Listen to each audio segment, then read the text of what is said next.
नमस्कार, news for nation देख रहे हैं आप। आपके साथ मैं हूं रचा शर्मा। बिहार में विधानसभा चुनाव को लेकर फर्स्ट फेज की वोटिंग को लेकर जो नॉमिनेशन की प्रक्रिया की शुरुआत हुई थी, उसमें अब बस 2 ही दिन बच गए हैं, क्योंकि 8 अक्टूबर तक फर्स्ट फेज के लिए जो नॉमिनेशन की प्रक्रिया है वो खत्म हो जाएगी। ऐसे में अब प्रत्याशियों के पास, अब पार्टियों के पास सिर्फ 2 दिन बचे हैं और इस 2 दिन में ही प्रत्याशियों को नॉमिनेशन भी फाइल करना है। ऐसे में जहां एक तरफ जेडीयू ने ऑलरेडी सिंबल दे दिया है और अब एक एक करके सभी उम्मीदवार नॉमिनेशन फाइल करेंगे। आरजेडी ने भी सिंबल बांट दिया, हालांकि औपचारिक ऐलान नहीं किया गया, लेकिन सिंबल का बंटवारा जिस तरीके से हुआ, ऐसे में लिस्ट फाइनलाइज हो चुकी है। बीजेपी भी आज बंटवारा कर देगी। हालांकि सूत्रों के अनुसार जो खबर आ रही है, ऐसे में जो लिस्ट बंटवारा है, जो कैंडिडेट का बंटवारा है वो हो चुका है और ऐसा कहा भी जा रहा है कि आज शाम तक बीजेपी ऐलान भी कर देगी। अब बात अटकी है कांग्रेस की। तो ऐसे में ये खबर आ रही है कि मंगलवार को कांग्रेस के जो वरिष्ठ नेता है वो पटना आएंगे और ऐलान कर दिया जाएगा, पहली लिस्ट घोषित कर दी जाएगी और कौन से उम्मीदवार इस बार चुनावी मैदान में ताल ठोकेंगे वो भी पता चल जाएगा। लेकिन इसी बीच सूत्रों के हवाले से पहली लिस्ट की खबर भी आ रही है कि पहली लिस्ट में कौन कौन से ऐसे कैंडिडेट हैं जिनके नाम सामने आ रहे हैं। आपको बताते हैं कि जो कांग्रेस ने लिस्ट तैयार की है उसमें किसके किसके नाम की घोषणा की जा सकती है।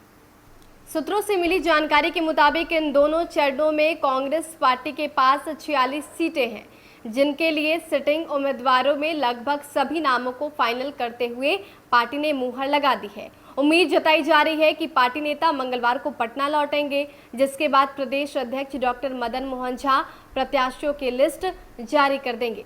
28 अक्टूबर को बिहार में होने वाले पहले चरण के चुनाव में कांग्रेस के पास 20 सीटें हैं। इनमें से अधिकांश पर पार्टी ने अपने विधायकों को ही दोबारा मौका दिया है।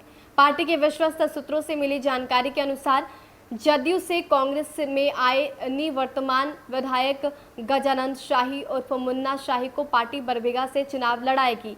हिसुआ विधानसभा क्षेत्र से पूर्व विधायक स्वर्गीय आदित्य सिंह की बहू नीतू कुमारी के नाम पर मुहर लगी है, जबकि नवादा जिला कांग्रेस अध्यक्ष सतीश कुमार उर्फ मंटन सिंह को वारसलीगंज से चुनाव लड़ाने का फैसला लिया गया है। पहले फेज में बक्सर को छोड़कर सभी विधायकों के नाम पर मुहर लग गई है। बक्सर से कांग्रेस के विधायक मुन्ना तिवारी के बारे में जो जानकारी मिली, उसके मुताबिक उनके नाम पर अभी चर्चा चल रही है। पार्टी ने परंपरागत कहलगांव सीट से सबसे सीनियर और अनुभवी विधायक और विधानमंडल दल के नेता सदानंद सिंह, विक्रम से सिद्धार्थ, कटुम्बा से राजेश राम, औरंगाबाद से आनंद शंकर सिंह, वजीरगंज से अवधेश कुमार सिंह और सिकंदरा से सुधीर कुमार उर्फ बंटी चौधरी का नाम लगभग तय कर दिया है। इसकी घोषणा औपचारिकता मात्र है। आपको बता दें कि बिहार में कांग्रेस, राजद और वाम दलों के साथ मिलकर चुनाव लड़ रही है। राजद ने पहले चरण के प्रत्याशियों को सोमवार की देर शाम तक 27 प्रत्याशियों को चुनाव चिन्ह आवंटित कर दिए थे, जबकि राजद और कांग्रेस अभी कुछ सीटों पर एनडीए के कारण वेट एंड वॉच की स्थिति में है। तो कमोवेश कांग्रेस की भी लिस्ट तैयार हो गई है। अब बहुत जल्द ऐलान होना है, क्योंकि 2 ही दिन बच गए हैं।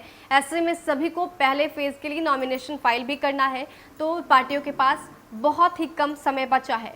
तो ऐसा कहा जा रहा है कि मंगलवार को ये ऐलान कर दिया जाएगा। बीजेपी भी ऐलान करने वाली है। आज शाम तक बीजेपी की तरफ से भी जो लिस्ट जारी किया गया है उसका औपचारिक घोषणा कर दी जाएगी और इसके साथ 2 दिन के अंदर बड़ी तादाद में जो नेता हैं, जो प्रत्याशी हैं, इस बार नॉमिनेशन फाइल करेंगे।